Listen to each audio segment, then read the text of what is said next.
Halo guys, jumpa lagi di Ruang Senja ID. Pada kesempatan kali ini kita kedatangan Xperia XZ2 dan kita bakal review apa saja untuk kekurangan dan kelebihan selama memakai HP ini di tahun 2022. Tapi sebelumnya jangan lupa buat subscribe dulu di Ruang Senja ID biar dapat tutorial dan review berikutnya. HP ini resmi diluncurkan pada tahun 2018 dan sekarang sudah tahun 2022, berarti untuk jaraknya itu sekitaran berjalan 4 tahun untuk umur HP ini. Dan untuk harga bekasnya, Xperia XZ2 ini sudah tergolong cukup murah. Harga bekas yang saya dapatkan hanya sekitaran 1,3 jutaan aja. Dengan harga segitu, untuk fitur dan spek yang kita dapat itu menurut gue sangat worth it sekali. Menurut saya, Xperia XZ2 ini adalah HP yang menarik, compact, dan cukup simple. Kesan saat digenggam itu, feel Xperia-nya dapat banget. Untuk bagian layar, Xperia XZ2 ini masih menggunakan layar IPS LCD ya, tapi dengan dukungan XDR. Untuk masalah layar, emang saya akui untuk Sony itu juara. Percaya nggak percaya, malah layarnya ini mirip dengan layar Super AMOLED. Layarnya itu nyaman dilihat, detail, dan untuk hasil warnanya tuh bagus. Dan fitur untuk settingan layar yang aku paling suka di sini, kita bisa buka di pengaturan. Di pengaturan ini kita bisa bebas untuk mengganti tone warnanya. Contohnya kita klik di display dan kita klik di color gamut and contrast. Nah, jadi ini adalah fitur yang dipunyai oleh Xperia ya. Jadi kita coba untuk klik. Nah, di dalamnya ada seperti ini teman-teman. Kita bisa mengubah untuk tone warnanya ya. Jadi kita bisa ubah dari standar, profesional maupun ke super vivid. Kalau kita ganti ke profesional mode, maka untuk saturasinya dan kontrasnya akan berkurang. Standar itu standar, dan untuk super vivid itu kontras dan saturasinya bertambah. Jadi mau kita buat nonton film, nonton YouTube, maupun main game, settingan ini bisa kita terapkan sesuai dengan selera kita masing-masing. Lalu kita beralih di bagian kamera. Untuk kamera belakang, Sony Xperia ini memiliki resolusi 19 megapiksel, yang dimana untuk resolusi maksimum di kamera belakangnya ini bisa mencapai 4K. Dan ini adalah hasil sampel dari perekaman 1080p dengan 30 fps. Menurut teman-teman apakah bagus? Soalnya ini belum saya pindah ke PC, jadi aku belum tahu untuk hasil sebenarnya. Dan ini adalah hasil untuk zoomnya ya guys. Jadi kurang lebih seperti ini ya, soalnya ini cuacanya cukup gerimis, jadi aku ambil sampel beberapa saja. Jadi untuk hasil videonya juga stabil ya, jadi tidak goyang ya teman-teman. Dan berikut adalah hasil fotonya, dan dengan keadaan yang seperti ini menurut saya masih cukup bagus ya untuk dipakai di tahun 2022.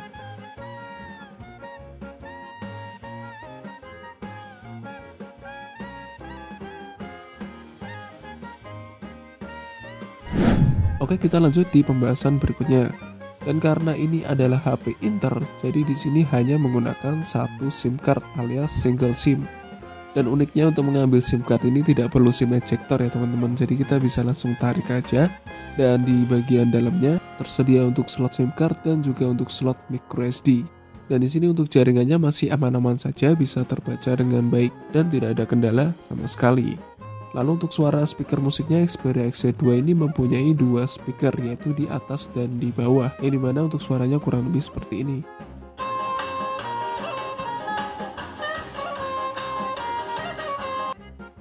Untuk kualitas suara yang dihasilkan di sini menurut saya ya biasa aja. Ya seperti HP-HP pada umumnya. Kalau pengalaman saya, suara yang bagus itu seperti Samsung S10, itu benar-benar mantep untuk suara speakernya. Yang videonya sudah saya buat kemarin ya, di konten review Samsung S10. Untuk versi Android yang digunakan pada Sony Xperia XZ2 ini adalah versi Android 10, yang dimana ini bisa dibilang ya belum ketinggalan ya. Karena kan kebanyakan masih pakai Android 11 ya. Jadi menurut saya untuk Android 10 ini masih oke-oke aja kalau dipakai zaman sekarang. Dan di sini kita bahas tentang prosesornya. Untuk Xperia ini menggunakan Snapdragon 845 dengan kecepatan 2,8 GHz. Nah, dengan prosesor seperti ini tentunya untuk urusan multitasking pasti tidak akan ada masalah. Nah, ngomong-ngomong tentang performa, di sini kita langsung aja untuk nyobain game PUBG New State. Dapat grafik apakah? Sini kita coba untuk yang PUBG New State ya. Jadi ini bukan yang PUBG Mobile. Dan ini adalah versi yang terbaru. Kita coba untuk lihat ke settingan. Oke.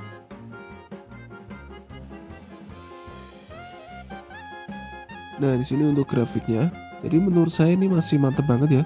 Untuk frame rate-nya bisa di max dan untuk grafik quality-nya bisa di ultra.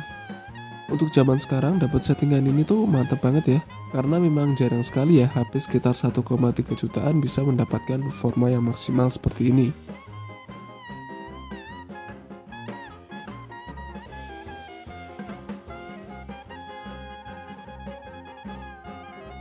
Dan untuk settingan ini grafiknya menurut saya sudah bagus ya. Dan sampai saat ini belum ada lag sama sekali.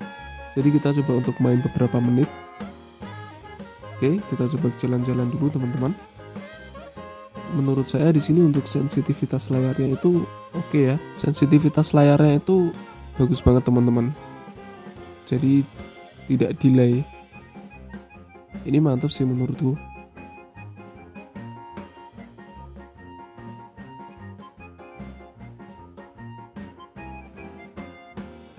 Nah, untuk teman-teman bisa lihat di sini ya. Jadi untuk grafiknya itu udah oke. Lalu tidak ada frame drop maupun stutter. Sini masih lancar-lancar aja. Dan kita coba untuk cari musuh teman-teman.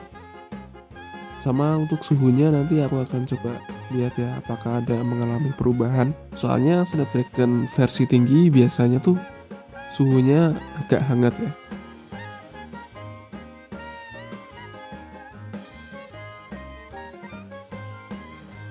Oke, dan setelah kita cek ya, di bagian atas tuh ada sedikit hangat ya. Lalu di bagian bawah tidak terlalu hangat, namun tidak mengganggu ya guys ya. Jadi hangat standar aja. Dan ya menurut saya masih cukup worth it lah kalau dipakai main game ya. Dan kalau mau lebih dingin ya teman-teman bisa pakai aksesoris kipas Android. Dan untuk game kedua kita coba untuk game Mobile Legends dapat grafik apakah, kita langsung tes aja ya guys ya.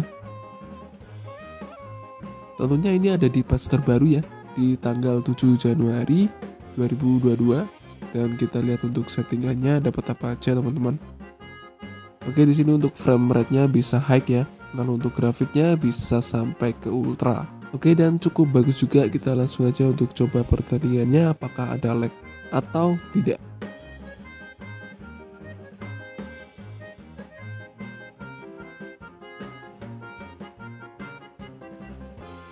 Oke, dan aman-aman saja ya teman-teman. Seperti yang kita lihat di layar, seukuran PUBG News saja lancar ya, apalagi game Mobile Legends ini.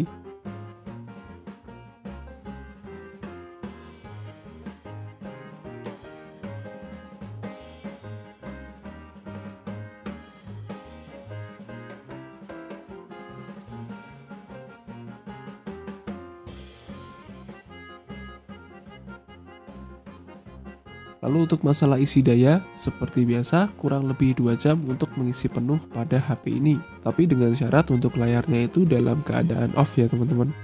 Kalau dalam keadaan nyala, kemungkinan bisa lebih.